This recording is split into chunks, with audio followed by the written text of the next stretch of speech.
Directional, so talk right into them. Just flip them up and you're ready to go.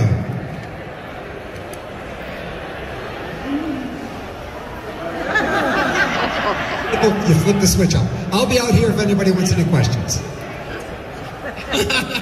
Hello, everybody. Welcome this is it. Living Dead Weekend, and of course, our guest today is Greg Nicotero. This feels so good, you guys. Everybody should do this. Oh, now I'm dizzy. Oh, that was weird. Hi, guys. Oh, all right. Who's wearing a Creepshow T-shirt right now? That's you. Oh, I don't want to embarrass you. All right. All the kids that have Creepshow T-shirts should have like a parade. It'd be awesome. Well, speaking of Creepshow, we might as well get into that a little bit. What made you want to do the Creepshow series? What was the genesis? Well, it's a really interesting story. So I was in Australia doing press for Walking Dead, and I wanted to read something on the plane. It was like a 16-hour flight back to Los Angeles. So I'm sitting in the airport, and there you go. See, he's got his Creepshow shirt. And I found this book, and if you've never heard of it, you should check it out, called Nights of the Living Dead. And it's a book, it's a series of short stories that all take place the same night as Night of the Living Dead. So it's like parallel universe stories. And I was like, that sounds kind of cool. I want to read that on the plane. And I read one story called A Dead Girl Named Sue. And it was about this guy who's accused of murdering somebody. And when all hell breaks loose, these vigilantes go to get revenge on him while everything's happening. So I loved this short story, and I was like, man, I want to film that as like a short film. So I reached out, we found the guy who wrote it, his name was Greg Engler. Turns out he works at AMC. And I was like, wait, I work at AMC. How does that work? So they said, oh, well, Greg Engler is the guy who runs Shudder, and by the way, they're trying to get Creepshow made as a TV series. And I'm like, my Creepshow? Like, Creepshow, like, of course I thought it was my Creepshow. Because I had visited the set, which I'll tell you about in a minute. So it turns out that this guy, Craig, had written a short story that I really liked. And then they said, well, we're looking for a creative partner to get Creepshow made. So I had two other shows that I was trying to get made at AMC. And AMC didn't want to do Creepshow. They didn't want me to do it because they had other shows they wanted me to do.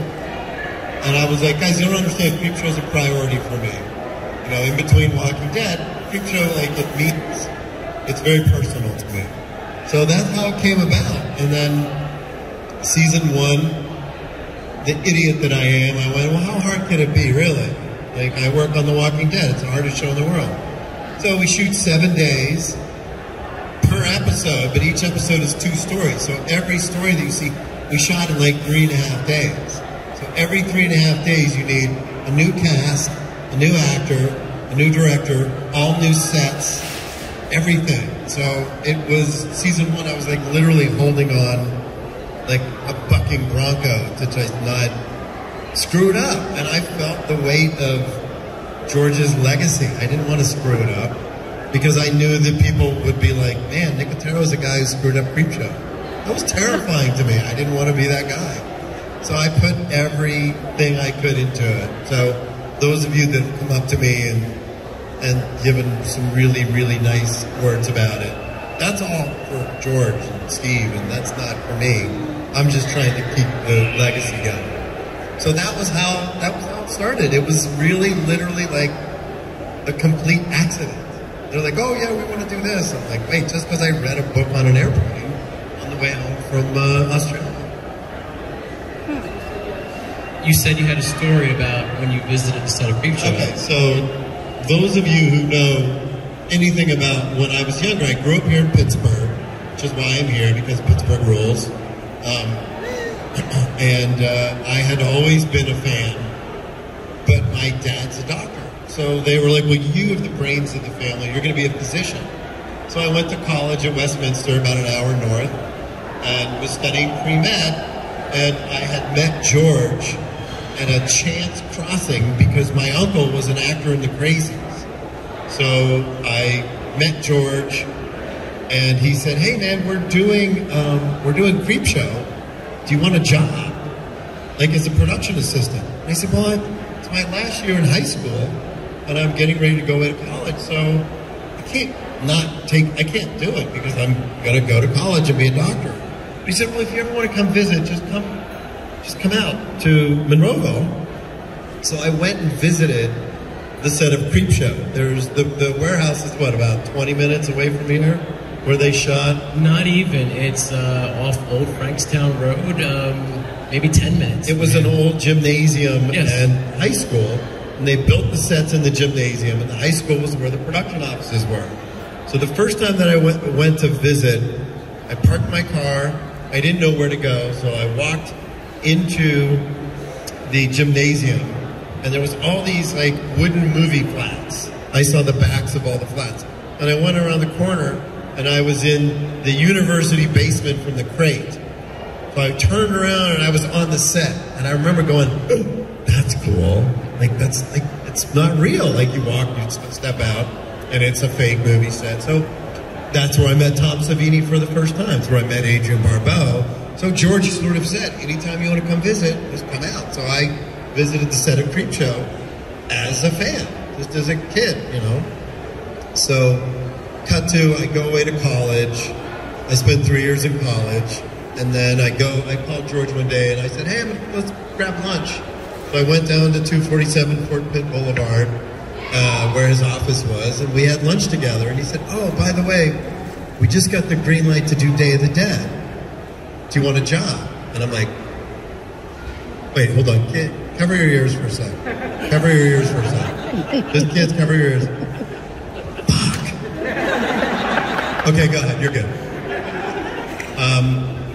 I literally was like, okay, I had this opportunity once on Creepshow and I didn't take it. But now I was, about to be a senior in college. I was studying my medical school entrance exams. And I went home to my folks and I went, "Hey, this doctor thing?" I said, "I'm just going to take like a semester off of school. I'm going to go work on this zombie movie. And then I'm going to go back to college." And we see all that worked out. So it was, I got a speeding ticket driving down McKnight Road after having lunch with George because I wanted to get home to tell my parents that I had been hired on Day of the Dead. And the thing about Tom Savini, wherever he is they wanted somebody to sort of manage his department. They wanted Tom to be able to be free to sort of come up with the gags and to be creative. But Tom wasn't necessarily like the hands-on, like, gotta order supplies, you gotta get the resumes, you gotta hire the crew. So I did all that. So my first job, I created this sort of special effects makeup coordinator position that did not exist. So when I moved to Los Angeles, everyone's like, "Oh, you're the guy who, like, that's what you do." And so I kind of found this niche. And then within a couple years, I started K&B. And that was February of 1988. And we're still cranking away. I remember. I told you this is going to be easy. Oh, for sure. You say one thing and then in the next 40 minutes. I remember back in the day reading Fangoria, and it seemed like in the late 80s, early 90s, every issue had an article about K&B doing Tales from the Dark Side, doing all these movies. That must have been an exciting time. People learning about your company, growing the company.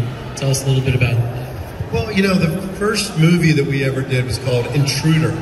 It was a movie that Scott Spiegel directed, and it was produced by Lawrence Bender, who went on to produce all Quentin Tarantino's movies.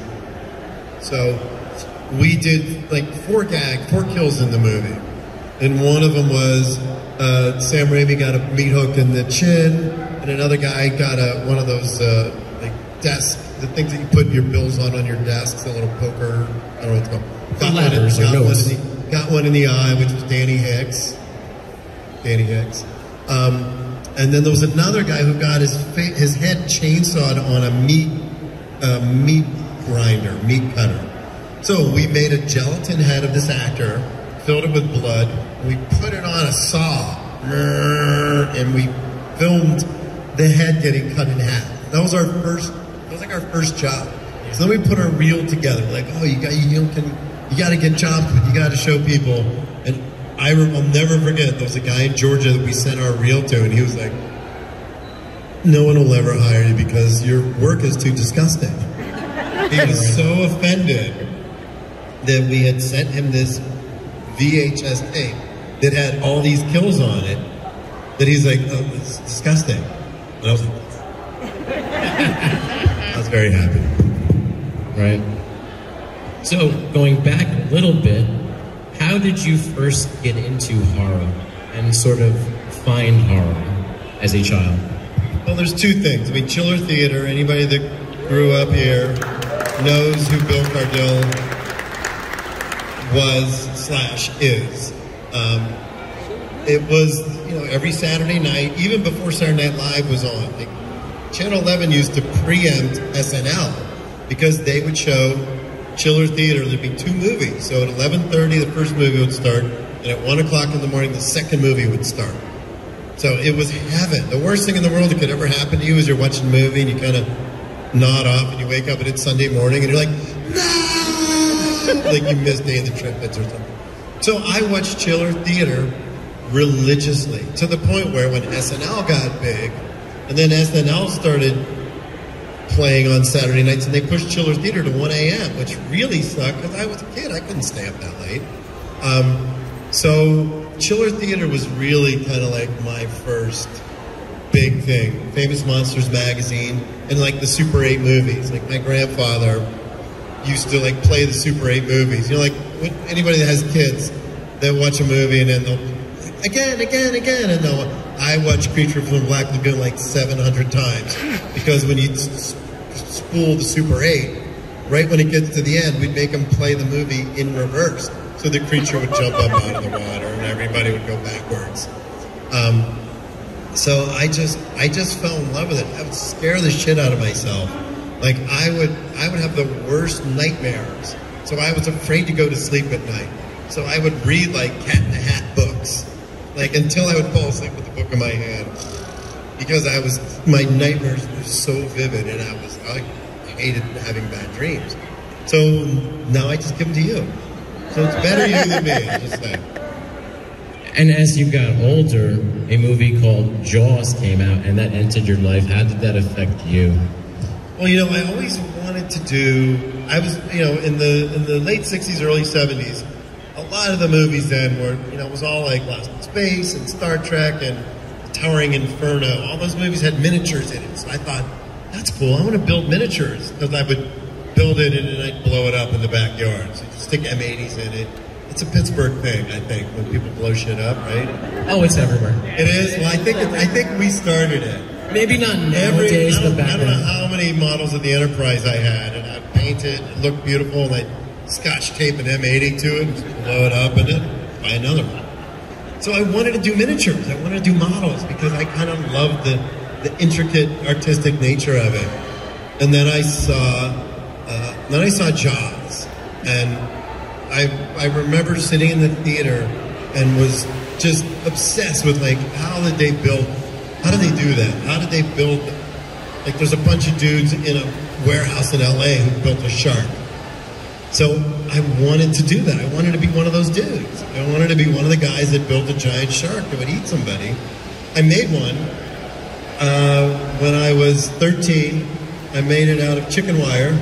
I went to the hardware store. I bought chicken wire and duct tape. And I covered the whole thing with duct tape and I spray painted it. It looked awesome. Well, to me it looked awesome. It probably looked like a big giant spray painted turd. But I thought it looked really cool. And then of course I got my Super 8 camera out and I threw it in the pool and it just, like for weeks, duct tape coming out of the filter. So Jaws was one of the first. And I'll tell you a quick Jaws story. Just so if you guys go online and you look up Motion Picture Academy, the Academy Awards, the Motion Picture Academy is opening a museum in a couple months. So they have like all these amazing props. They have the ruby slippers, and they have like the Ares B shuttle from 2001, and they have the costumes from Alien, and all this really cool stuff.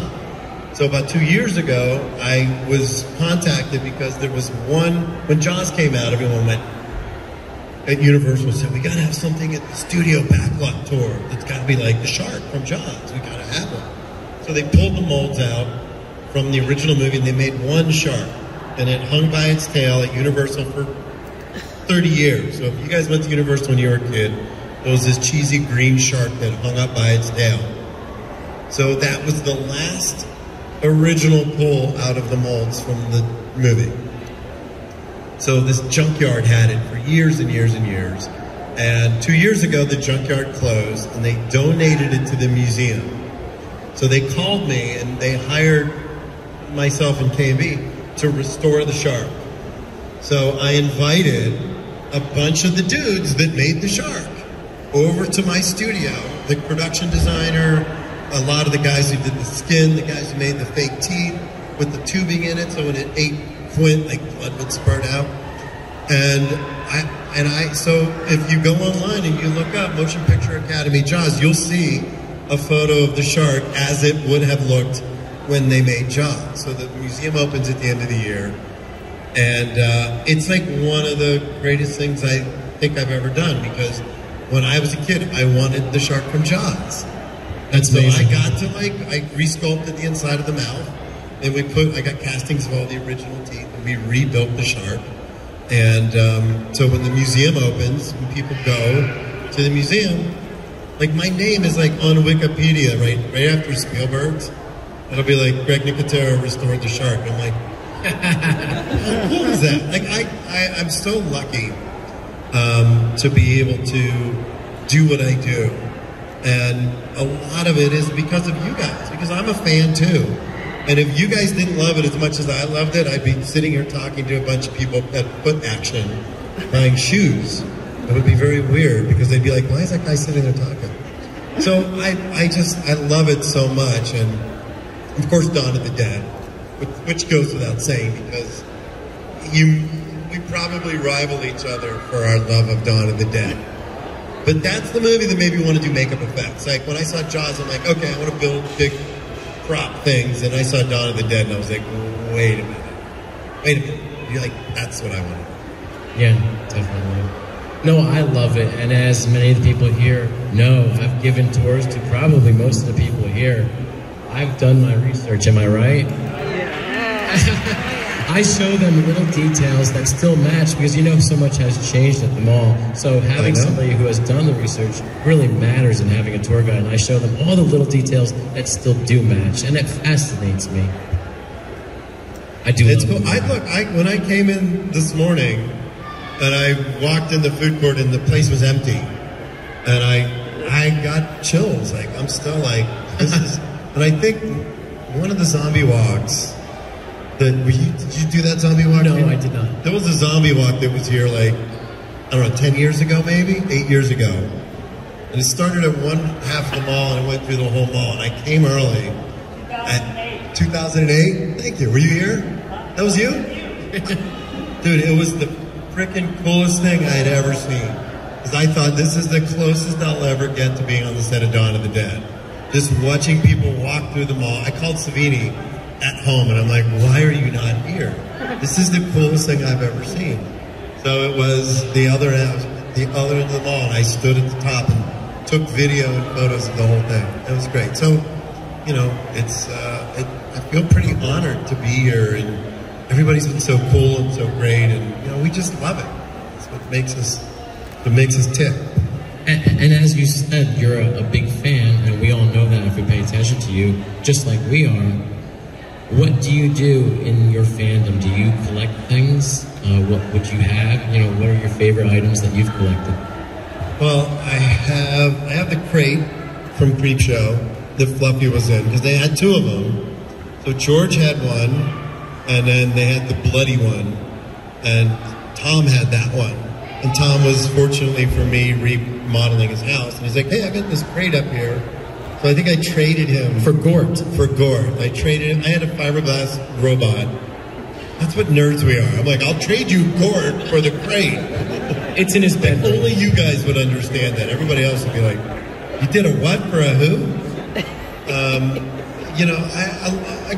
collecting is so personal. Like, I have like one of the guns from Logan's Run, which I loved when I was a kid. I have like one of the spaceship models from Land of the Giants, and I have, and then stuff that I've worked on. Like I have one of the ears from Reservoir Dogs, and I have like one of the snakes from Kill Bill, and the Crazy '88 mask. That doesn't count though. If I made it, that doesn't. It's not the same because I'm like, oh, I just made it.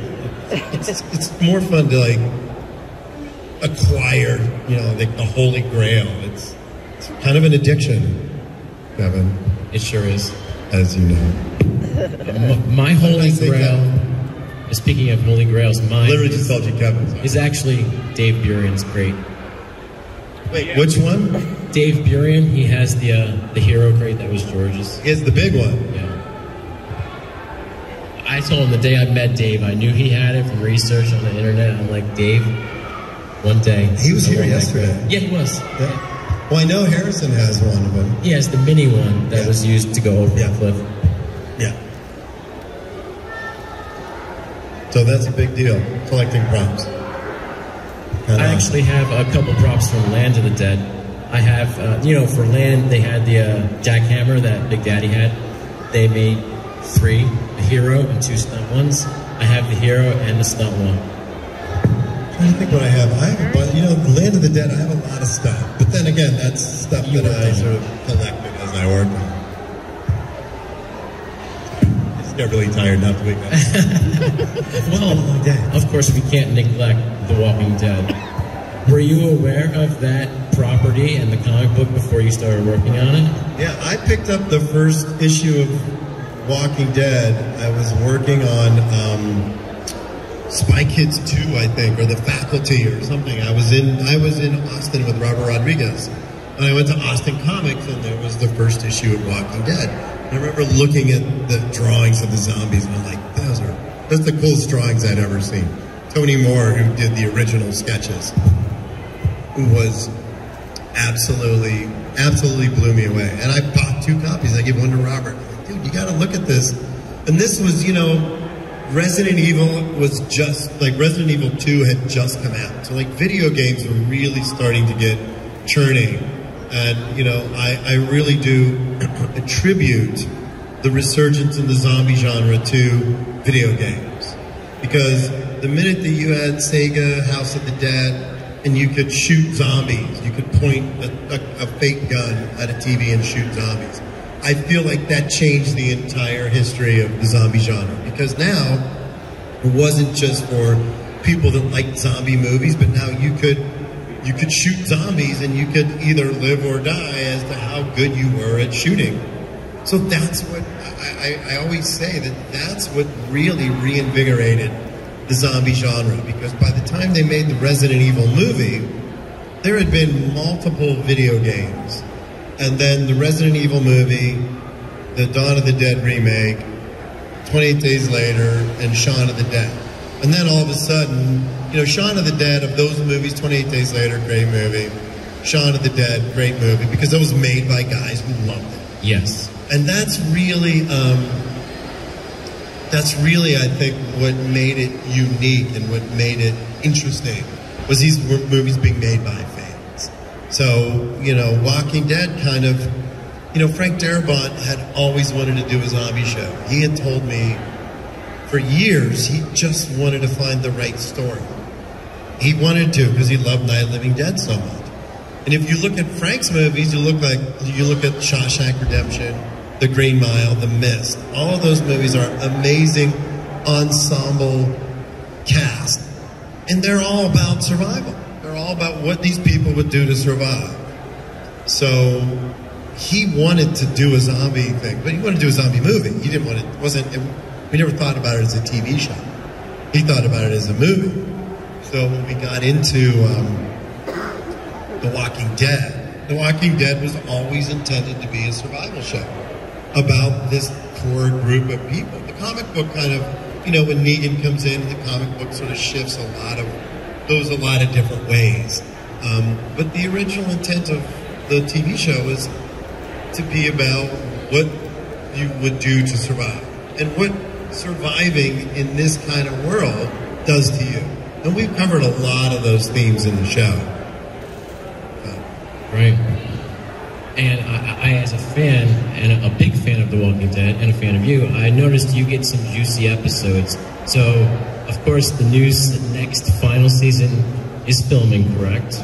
And so, I know you can't say much, but did you get some juicy episodes to direct? I did. I've only directed 2, because when we started the season, I was finishing Creepshow. So what happened with the Creepshow was we were shooting 6 episodes. And the network called and basically went, show looks great. Do you have more scripts? And I said, well, yeah, we have 6 more ready to go. And they said, just keep shooting. So we started August 15th of last year when everybody else was still locked down. We were filming. We were literally, everybody was, being cautious and safe and getting tested 3 times a week. But we filmed from August 15th to February 4th. So we shot 6 episodes of Creepshow. So season 2's on it, Shudder now, and then season 3 airs in the fall. So I couldn't direct the premiere. It was the first time in like 6 years in a while that I didn't direct the premiere for Walking Dead. So I directed 2 episodes that I just, because we're shooting 2 episode blocks now. So I shot 20 days, which were 2 episodes, which by the way, ironically, was the same number of days that Night Living Dead filmed. So I was like, hey, I just shot zombies in 20 days. But yeah, man, it's kind of strange, I'll be honest. I think, looking at the actors and the people that have been there from the beginning, I'll be a mess in February. Oh, yeah. It's not only the relationships that I've developed with the actors and with the people, but the number of times that someone has come up to me and said, Walking Dead saved my life. Like Walking Dead, I was literally watching one of those like Dateline shows, and the woman was being accosted by, and she goes, "Oh, I watched Walking Dead. I knew you just had to stab him in the head to kill him." And they interviewed her, and it saves her life because she's like, "Oh, if you want to kill, you just got to stab." And she quoted, they showed a clip of Walking Dead on Dateline with this woman talking about how she learned to protect herself by watching The Walking Dead. I was like, huh?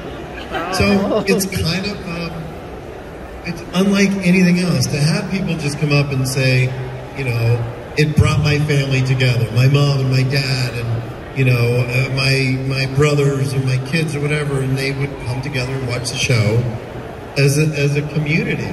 It did that for my family too. My kids, I have daughters, they were never into horror, but then somehow the world discovered The Walking Dead all at the same time around season 2, and then everybody started watching it, even my kids, and they got into it, but then you guys went a little too far when you killed Glenn and Abraham. I think that's when there was a little issue there. Look, and I don't disagree. That those episodes that I directed, it was rough. It was intense, man. Like the cliffhanger, and then the idea that, oh, we're going to kill Abraham, and then we're going to kill Glenn. And I remember, like, 10 minutes before they pitched that idea to me, Michael Cudlitz was sitting in my office, and we were just shooting the shit, and we're like, blah, blah, blah. And he's like, man, I just love working on a show. I went, don't worry, you're not going anywhere. 10 minutes later, hey, so we're going to kill Abraham. I was like, I just told him he could stay. Why did you not tell me that before I told him how much I like? It was a little... Look, that's the worst. Like when the actors, when you know that they don't know yet that they're going, you'll sit there and you'll look at them and you're like, hey, I'm going to buy a house down here. I'm like, maybe you should get a condo. Or you could rent. I mean, and then they buy a house. That's the kiss of death. I bought a house in Georgia. I kept thinking, I'm going to buy a house in Georgia and then they're going to kill me off the show. So I was like, honey, I don't know if we should buy a house down here because they might kill me off the show. She's like, you're not on the show. Oh, yeah, right. All right, let's buy it. Kind of funny. So as you're closing in on the final season, are you starting to think about what the show has meant to you and what it's done to your life? Yeah. And it's life-altering. Like, I was standing on set with Lauren Cohan the other day, and I was just looking at her. And she's like, what are you thinking about? I said, I remember your first scene. I remember Ernest Dickerson was directing, and you rode up on the horse. and killed a couple zombies, and then that you led everybody to Herschel's farm. It's weird, like, the stuff that you remember, and like with Melissa, you know, thinking about all the things that I've learned and everything, you know. I was shooting a scene with Michael Rooker and Scott Wilson one day, and Stephen Young. And I was the kind of director that when the scene was over, I would never just say, cut. I would kind of let it kind of trail and see where it would go. Because I always was interested to see what the actors would do once the word stopped. Like, you know, and then he gets up and goes out of the room. And so I was always intrigued, like, what happens after that? So there were moments. I think it was the scene where Glenn asks Herschel that he says he wants to marry Maggie. And I would just let it go. And I got a phone call from Scott Wilson late one night saying, man, you know, I work with some of the greatest directors in the world. I love that you would just let the scenes breathe. Because a lot of times, that's where your sort of inspiration comes from. Because you're not feeling like you're married to anything specific, because technically the scene's over. Oh yeah, the scene's done, okay, yeah. So there were moments that we would discover, and then we'd do another take, and then the actors would sort of pepper some of those things that they learned after the previous take into the performance. So the performances got better because they were having a moment to like let it breathe a little bit. And that was like one of the most interesting things that I'd ever learned. And then with Andy Lincoln, of course, we would call, his first take would be the full snot take. It was like if he's on the ground and he's crying, like when they were going to cut Carl's arm off and Negan was there and he was crying, and if there's not snot coming out of his nose, then he's not trying hard enough. So we would be like, all right, take one and action in full snot. And Andy's first take was always, like, he would just go for it. Like, it was like he was literally shooting for the moon. And then we'd be like, yeah, that was good. Let's play around, let's pull back. He always loved to go to like 100 and get it all out and then dial it in. But like, if you watch that scene, there's like a big snot ball right there. And it's like doing this. Every time he turns his head. And I'm looking at the monitor with Norm, and I'm like, snot take, right there. Before The Walking Dead, you hadn't really done a lot of directing, but tell us how you started getting into directing and how much you've developed in this time on The Walking Dead as a director. Well, you know, I did some second unit stuff. Like a lot of times when you're shooting a movie and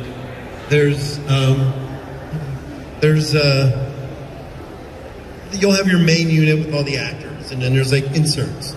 You got to shoot an insert of like a monster, or you got to shoot an insert of somebody being killed. So they'll like, we don't have time to do that, so we'll splinter that off. So on like The Faculty, I shot a lot of the creature stuff under the bleachers chasing Elijah Wood. And then when we did Land of the Dead, I shot a lot of the gore stuff because we had a 60-day schedule, all nights in Toronto. So I shot a lot of the gore stuff for George. And then The Mist, I shot a lot of the stuff. So I had been directing a lot of effect sequences, but I had never directed a full episode or a full movie. It wasn't until I had done a short film, and then season 2 of Walking Dead came up. Season 1 of Walking Dead, like at one point there's a zombie attack where the zombies attack the quarry, and I think episode 5, and a bunch of people get killed, and there's like guts, and I shot all that like in one night in like 3 hours. And I remember Frank Darabont calling me and saying, please tell me you have more footage. I said, dude, they only gave me 3 hours to shoot. I shot as much as I could in 3 hours. They used every single frame of every gag in the episode. So the next season 2 came up and they went, okay, well, we want you to direct an episode. And so Frank said to me, I remember exactly where we were having dinner. And he said, do you want a zombie heavy episode or a zombie light episode? I'm like, that's a trick question. I know it's a trick question. So I said, I want a Zombie Light episode. Because I thought, okay, I already know how to shoot the zombie stuff. I want to get my chops doing something else. So the episode they gave me is the episode in season 2 where Carl's wandering around the property, finds a zombie stuck in the swamp. Right.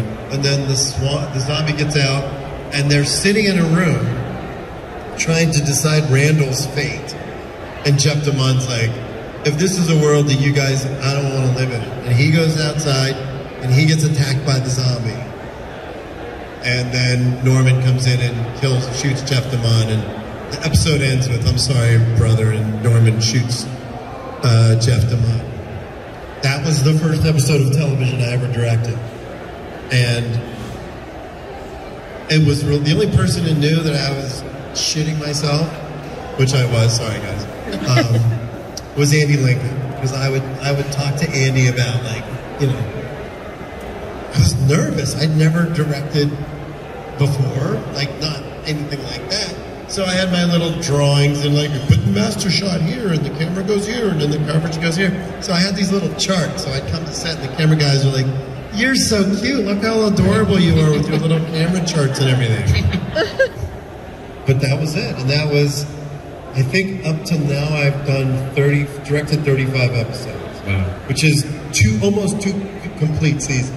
And do you find it rewarding now, getting into directing? You know, I still learn every day. There's still stuff that I learn. I was shooting a scene the other day with little Judith, who's an amazing actress. Kaylee is so talented.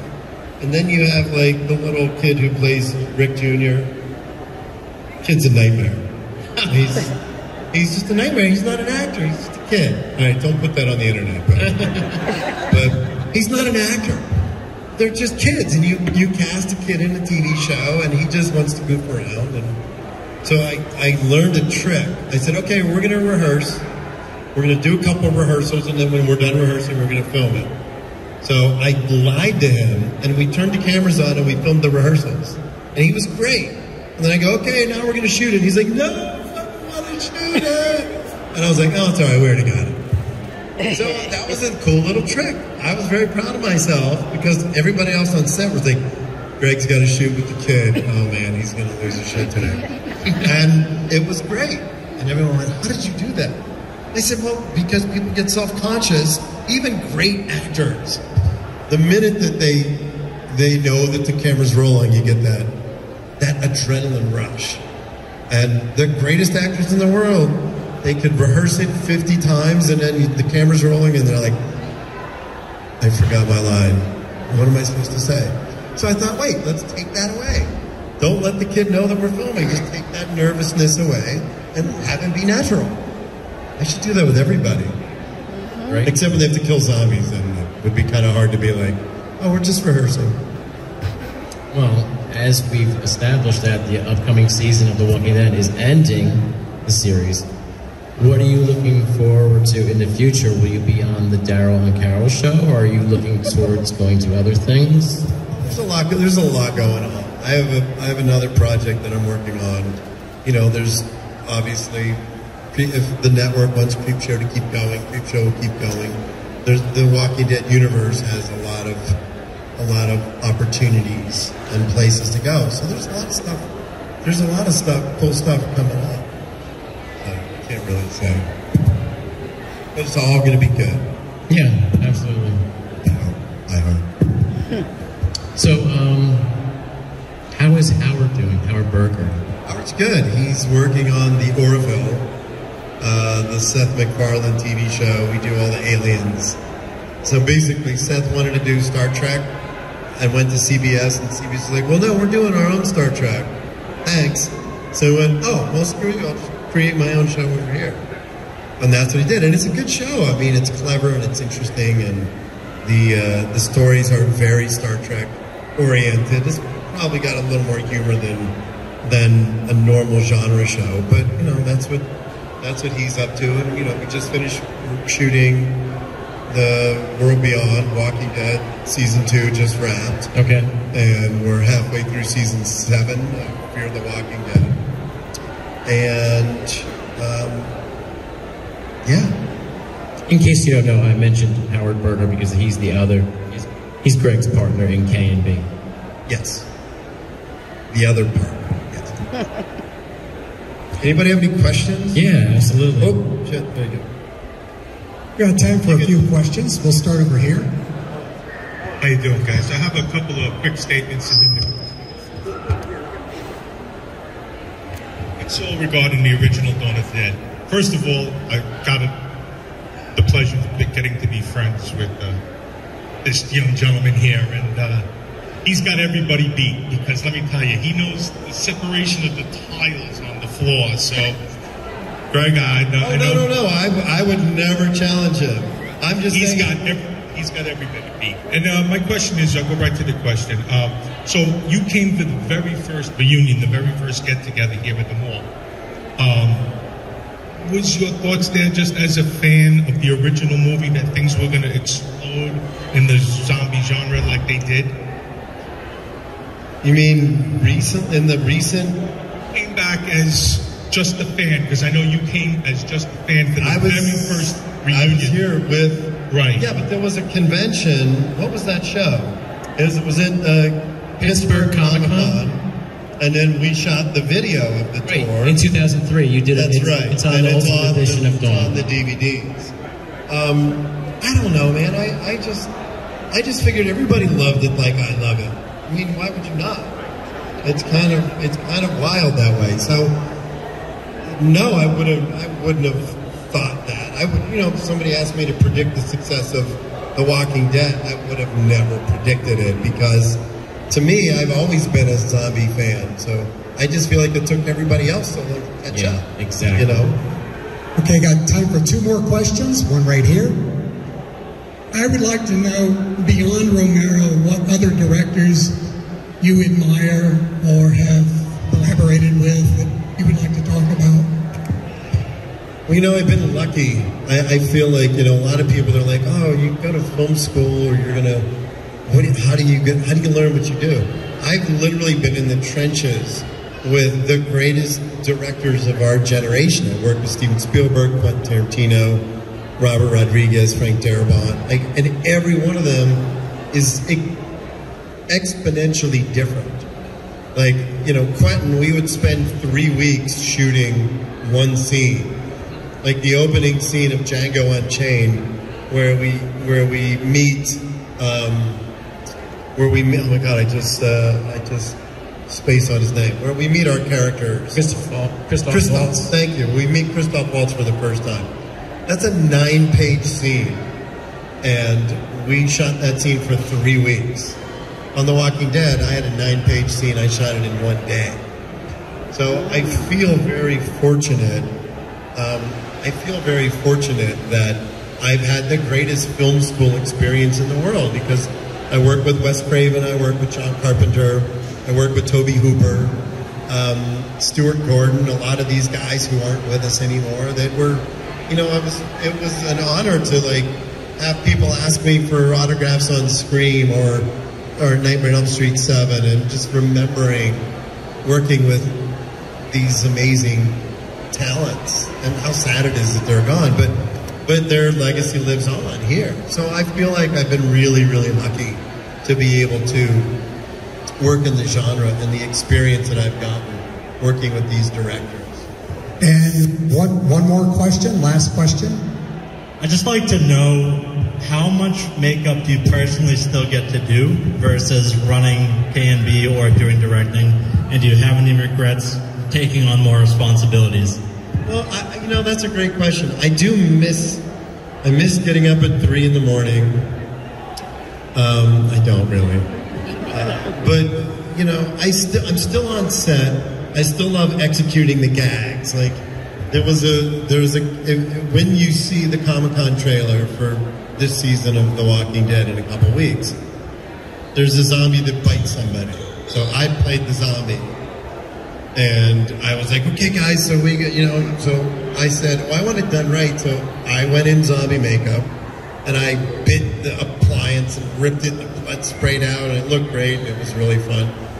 And I'm on set, and I walk by, and I'm like, morning, everybody. The camera guy's like, hey, boss, what's up? And they look at me in zombie makeup, and they're like, well, of course he's in zombie makeup. So I do still love it. I get to do, like, I'll pump the blood on set, I'll help rig stuff on set. I don't get to spend as much time in the makeup trailer because I got lots of other things going on. But they'll send me a picture of a makeup, and I'm like, try a little color around the eyes, try this. Like, I'll give them notes on from my phone while I'm like prepping. So I still do love it, and I always say that the first meeting on any movie or any TV show is always the most fun because there's no limitations. Whatever you want to do, it's like you're brainstorming. Oh, what if we did this? Oh, what if we did that? What if, like, Rosita kicks a zombie and breaks its leg and pulls the bone and stabs the zombie in the eye? Whatever, you know. Those are the fun meetings because you're kind of just brainstorming ideas. But yeah, you know, I still do love it. I mean, you know, like, I was still cleaning like glue from behind my ears, and then we did a second take of the bite, and I was like, well, listen, this is what I'm gonna do. I'm just gonna fill my mouth with blood. And on action, I'll just bite down and I'll spit all the blood out. So literally my tongue was numb because they gave me the blood that has the soap in it. So all I could taste for like 3 days was Caro syrup and that soapy taste. But it looked great. And I was, you know, and I would like, no, it's like this. So I would literally fill my mouth and I'm like, okay, let's roll. And they're rolling the cameras and I literally have a gallon of blood in my mouth. I'm like, this. And so I'm gonna go, wait, hang on. Wait, no, there's an airplane flying over. We gotta wait for sound. And I'm like, okay, good. And then like one of the actors would be like, hang on, my microphone fell. Wait, I need costumes over here. I'm like, so finally we do the take and I spit the blood like 5 feet. And of course then I go back and I'm sitting in the director's chair covered in blood, and like these shoes have blood all over them. When I go through the airport, security, the guy's like, we know, because thank God that the TSA guys know that I'm not a serial killer. When they see my clothes covered in the blood, they're like, what's up, Greg? Love the show. Thanks. I've got one more question for you, and it's a quick one. You're known for putting little Easter eggs or tributes in your episodes of The Walking Dead. Can we expect any Easter eggs in your upcoming episodes? No. I have to think back. There is a big Easter egg in one of my episodes, but it's more an homage to a movie. What I want to say, but yeah, it's an homage to a Wes Craven movie, and it's a big part of the episode. Okay. Might be episode 6. Okay. But I'm not sure. But it might not be 5 or 7. So it'd probably air September. Anyway, you'll see it and you'll be like, I know what he was talking about. Well, thank you very much for having this talk with us. Lawrence, thank you.